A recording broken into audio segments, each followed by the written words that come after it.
President Emmanuel Macron declared French interference in Africa was over during a recent four-nation tour to the continent. He was there with the aim of resetting relations based on mutual respect. So, will his new approach work, or does colonial resentment run just too deep?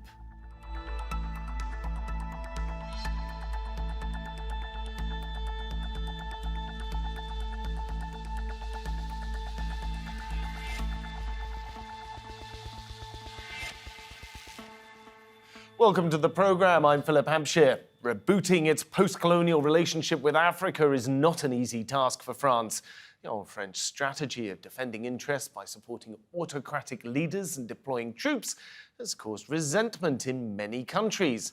But Macron says those days are over.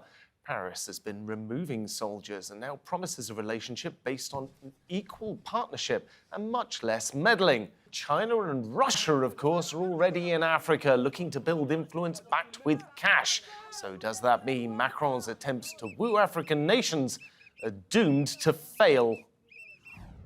So let's meet today's guests. From Paris, we have Emmanuel Dupuy, who's president of the Institute for European Perspective and Security.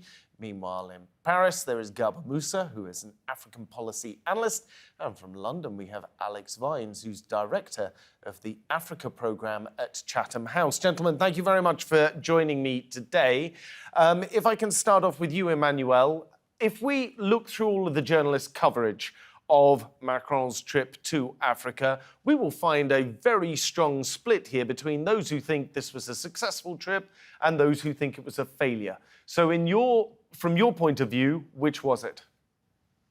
Well, if you take in consideration what Emmanuel Macron said before his trip, during his speech at the Élysée a few days before he was coming, he said exactly the contrary that he took in practice in Africa. During his trip in Gabon, in Congo, and DRC and Angola, he was speaking about the end of Franca Freak. We had the impression that there was a certain form of resilience of this Franca Freak, namely when there was this contradictory press conference between the president of DRC, Tshisekedi, and the French president about the mutual accusation of the fact that President Tshisekedi has not been able to take over its own security when it comes to the M23 and the clear, more and more obvious confrontation with Rwanda. If you take in consideration the way that President of Congo, Denis Sassou Nguesso, appreciated the fact that Emmanuel Macron only stayed in his country for only a few hours, you would feel that Emmanuel Macron was there in a sort of ancient way to see the relations between France and its former pré-carré. Now, if you take on the other side, Emmanuel Macron was there for a very practical reason. He was there to enhance the necessity to liaise with the African country when it comes to climate change for the One Forest Summit, which took place in Libreville. So that's a positive point. Second point, Emmanuel Macron had a discussion with the president of Central African Republic, Touadéra, and we have the impression that President Touadéra was again very eager, or at least some of his ministers, to call back France again in this country. So it's very, let's say, discussed issue whether or not it was a failure or whether or not it was a success. I do believe on my personal capacity that it was a failure, because a few days before he gave the impression that he was going in this part of Africa where he did not go during his first mandate with a new mindset. But again, the old way of thinking when it comes to Africa came back very rapidly. Well, let's come back to the different nuances of the techniques that he's trying. Garba, if I can put it to you, do you think this was a successful trip, or do you think it was a failure, just as Emmanuel does? For me, I think it is a visit of Macron Emmanuel. It is a continue about what that do in Ouagadougou and Dakar. You know, in the pressure for the young population in Africa with the colonial heritage, you know, the France need to building a new deal with African young. That means if you look like the summit in Montpellier, that is not African president, it is the social organization.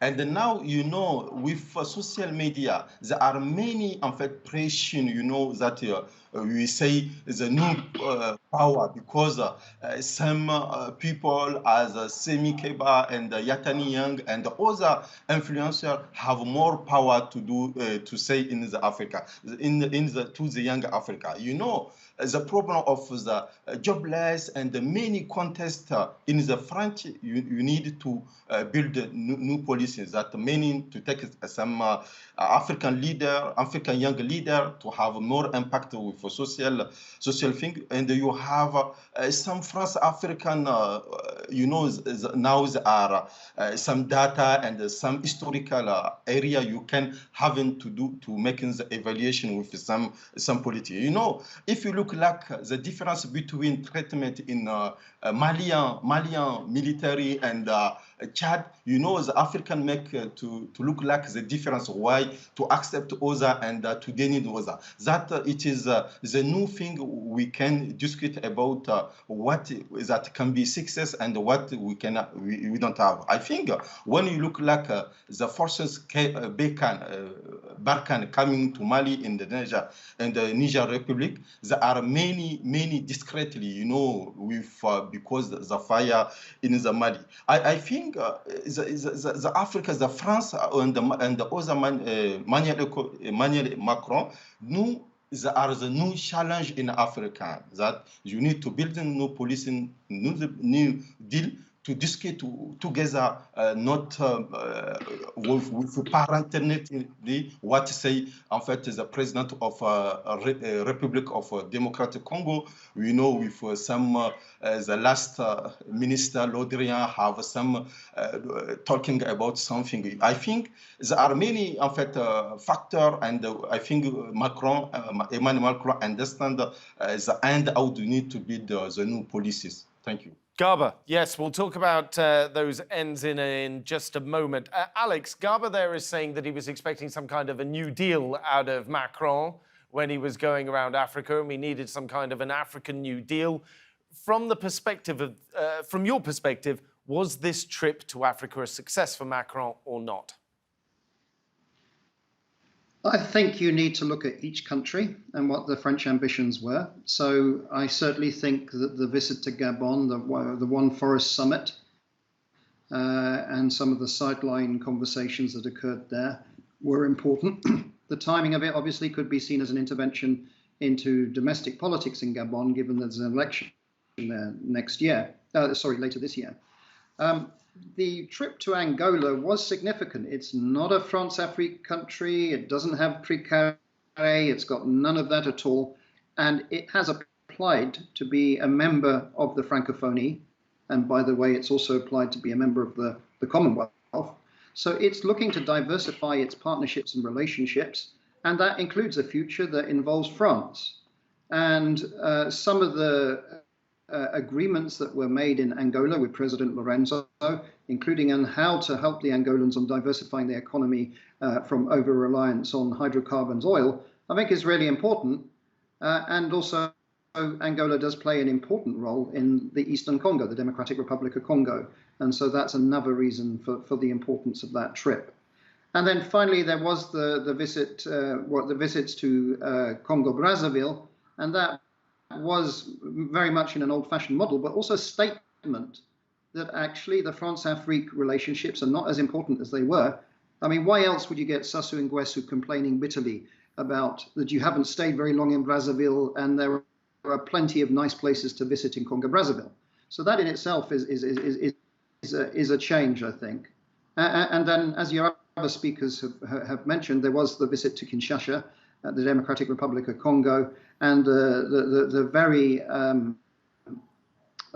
informative press conference between Macron and President Tshisekedi, of which Tshisekedi, the president of DRC, was really pushing Macron to really, put the screws on, up the pressure on Rwanda, which is what he's doing everywhere. I've hosted Tshisekedi here at Chatham House. I've spoken to him personally, and he's been asking why are the British so close to Kigali and Rwanda, why are they involved in the Eastern Congo in this way. So this is a normal position of the presidency of DRC, putting pressure on all international partners to put pressure on Kigali at the moment.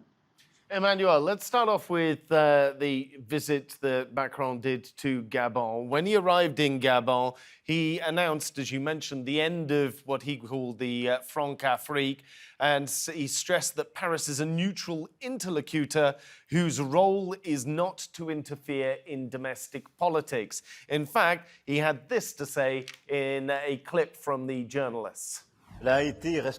French military involvement in Africa has been and will remain an immense shared pride between the allies who joined us.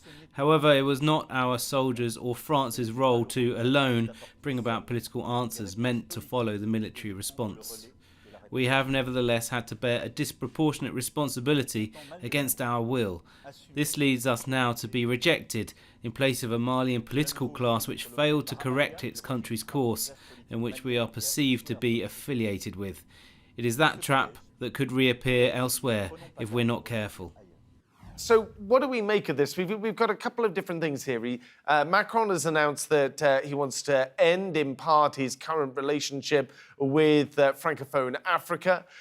He's announcing a restructuring of his military position in Africa, while at the same time, he's on a tour of Africa. So how do you place the influence here between what he's saying and what he's actually doing? Well, first of all, you have to have in mind that, as it was said by Alex Vines, this trip was not only into Francophonia, but also in Lusophonia. And this is very important. It's not only because we need oil and gas, which is produced in Angola or in the south oriental and southern parts of the Gulf of Guinea, but that is also an important subject. Now, there is a problem because of the agenda, as it was mentioned, the elections which will happen in August in Gabon, the elections which will happen in December, next December in Congo, of course, have put in other pressure on Emmanuel Macron. I think Emmanuel Macron didn't really make a lot about the Central African part of the continent during his first mandate. By the way, he didn't go precisely in that area, and he was a lot much focused, that can be understandable, in regards to the security nexus in Sahel. So he's rediscovering the centrality. Some may say that having failed in Sahel, he's trying maybe to get better relations with countries and presidents with whom he did not have sufficient relations. This is the case of President Sassou Nguesso of Congo, President Bongo of Gabon, and of course, President Tshisekedi of DRC. Now, I get also the idea that Emmanuel Macron did not say that he was going to withdraw the French troops, neither from the French forces in Gabon, neither elsewhere, by the way. He just precisely said that there were going to be redisposal of these troops. They will be less present in the central or occidental part of Sahel, but more present in the countries southernwards, of course, in the Gulf of Guinea. He said that there will be maybe new military investment, let's follow on that, in Central African Republic, or at least just as the American instructors are now in Bangui, maybe French military instructors will come back. I think this is a demand very clear that was made by President Touadéra, a very awkward and very surprising demand, if I may say so. But I think there is, again, a bit of contradiction between what Emmanuel Macron announced during a speech in the Élysée. The previous speaker spoke about the speech he made last November in Montpellier and the speech that he was made in Ouagadougou in 2017, where we had the impression that there was going to be a sort of shift from a geo-military posture to a more geo-economical investment in Africa. Force is to observe that there hasn't been a full-fledged realization of that.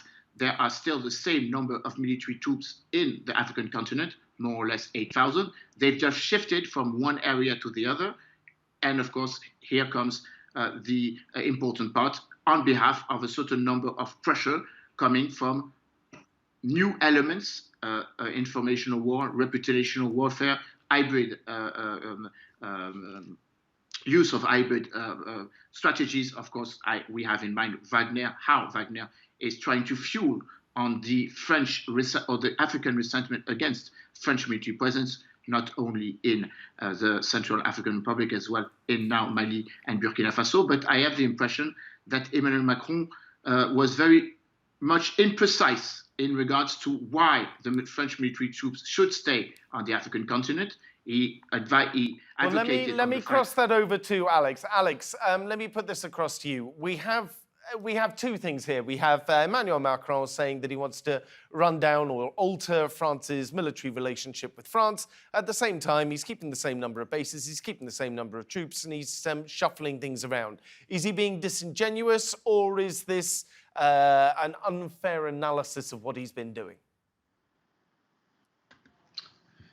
So it is a reconfiguration of the French footprint, and Africa is a majorly important foreign policy priority for France in a way that it is not for any other European country. So, it's up there in the top three priorities.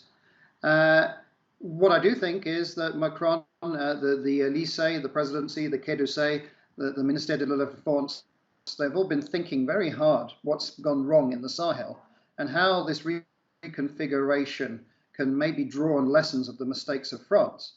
And so the idea of rebranding as training academies, of partnership with African militaries, there is a genuine learning trajectory there, absolutely. And like one of your other speakers here, I was very surprised by the offer that has suddenly come out of the Central African Republic of swinging back to want a bit of French involvement there, which is exactly what, in fact, Paris is thinking, that in the longer term, African futures will involve a bit of France, but it will involve a bit of China, it will involve a bit of Turkey and many other countries. But there is plenty of need and opportunity of which that will involve France. Hence, I think the success of the Luanda leg, the Angola leg of the Macron trip. I mean, who would have imagined that the Angolans are now diversifying their investments on satellite technology away from the Russians to also France? That's, quite significant given the history of Angola with the Russian Federation historically. So there are all sorts of things going on here, and some of it is about re-imaging, curating existing assets, and some of it is learning from the mistakes of the past. I don't think the old-fashioned France-Afrique can survive in modern Africa today.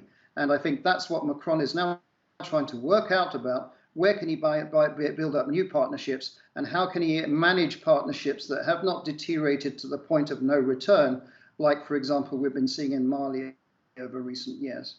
Moussa, if I come across to you, there were plenty of anti-France and anti-Macron protests that took place across Africa while he was on this tour. We're going to play out now some clips from different people that were protesting on the streets of Kinshasa in the Democratic Republic of the Congo. Now he wants to seduce us. He wants to colonize Congo again, because he understands a big part of West Africa are turning their backs on France. Now he wants to come to Central Africa to seduce and look for partnerships and continue to colonize Africa. We say no. I feel that if the invisible enemy makes himself visible, it's a good opportunity to speak to him face to face about what is going on in Eastern Congo. With the policies of President Tshisekedi, I think it is a good opportunity to speak frankly with Mr. Macron about Eastern Congo. So, Moussa, we've got here again, we've got two sides to this. We've got the Central African Republic saying, do you know what, we would like to see more French involvement. Meanwhile, we've got protests on the streets. So what is France's view? What is the African view of France at the moment? Well, thank you. As I say, Alex, early, the analysis African politics is depend which area, which country. If the sentiment, French sentiment, anti-France sentiment, it is really deeply, as it starts in the social media and all the information. That's why I say use African leader now. It is have many pressure. It is not African country as in certain century year ago. That it is ground anti-France sentiment in Africa is going higher. And that now there are international attention. If you look like that, not Central Africa and the Congo. If you look like in Burkina Faso, when Ibrahim Traore needed to take power in Burkina Faso, certainly the fire to take fire, but coming in the media to take the Damiba, the last president, are in the the kind of Cambioso in Ouagadougou. That's why the people, if you look like the reaction of the population coming out and the protest against the front, don't understand if it is true or no. That's why, the sentiment anti-French, it is high, have been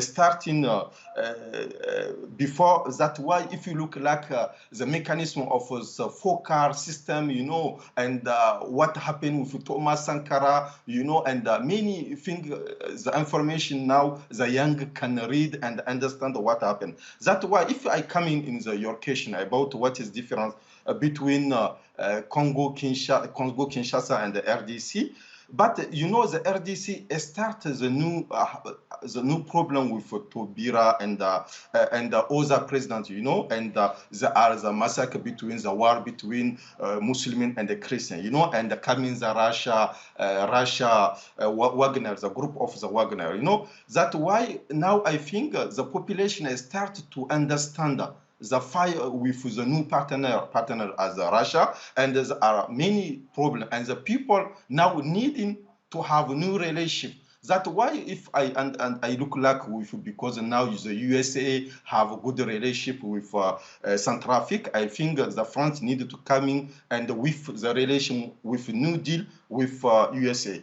If I come into Congo Kinshasa, there are many, the Congo have another story. If you look like with Patrick Lumumba now coming with Chombe, needing to build the Katanga country, and there are Kinshasa. Because if, as Alexis can affirm, the Nigeria will have the southern and the northern. The problem with what the people understand in the Congo is the West Congo. The West Congo, the population understands the Kinshasa ignore what happened here.